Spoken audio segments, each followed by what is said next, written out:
Although Australia has now achieved marriage equality, the topics of uality and gender identity continue to spark heated, and often discriminatory, public debates.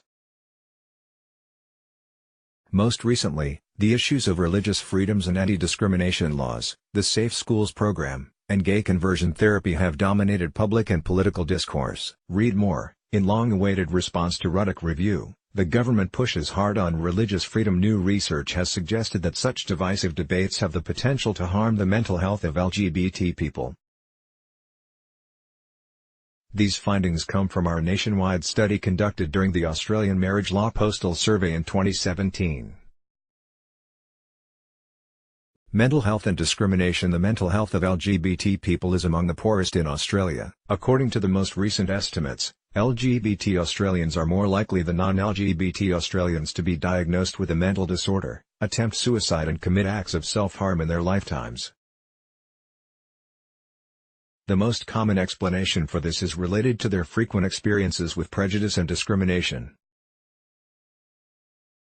During the postal survey, many mental health organizations and marriage equality advocates publicly argued against a national vote on same marriage. They often cited previous international research that showed marriage equality debates are a health risk for the LGBT community.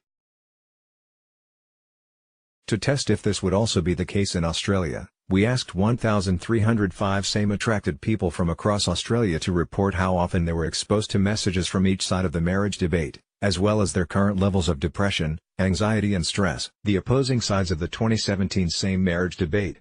Op/Reggie Varghese/Samantha Manchi. We found that increased exposure to the No campaign was related to poorer mental health. This included increased levels of depression, anxiety and stress, and was independent of people's age, gender and socioeconomic status. On the other hand, people's exposure to the Yes campaign had no overall benefit for same-attracted Australians.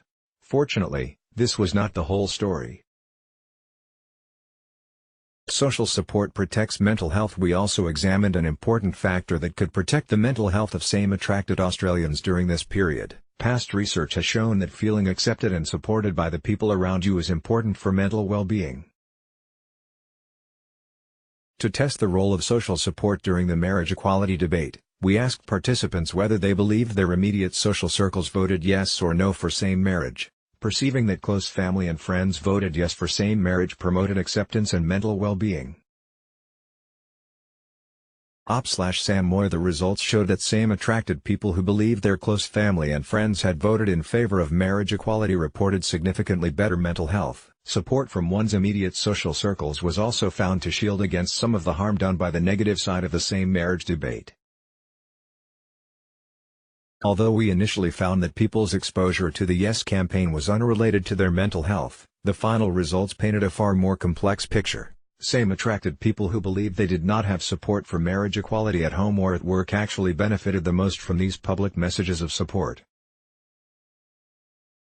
Our findings confirm what we already knew going into the national vote on same marriage. Public debates on issues relevant to the rights of minority groups have the potential to harm their mental health. But important lessons can be learned from this research.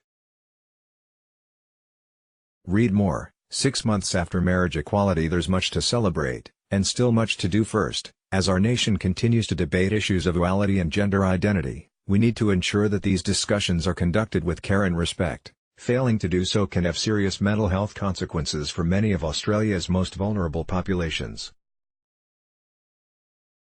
Second, in the current social and political climate, LGBT allies and community organizations play an important role in promoting messages of support and acceptance. These messages are being heard loud and clear, especially among those who need to hear them the most. If this article has raised issues for you or if you're concerned about someone you know, please contact Lifeline Australia on 13 11 14 or CLIFE on 1-800-184-527 for nationwide counseling and referral services. For those in the LGBT community who don't feel accepted by their immediate social circles, there is always a place close to home for you to reach out to for support. Let's block ads. Why?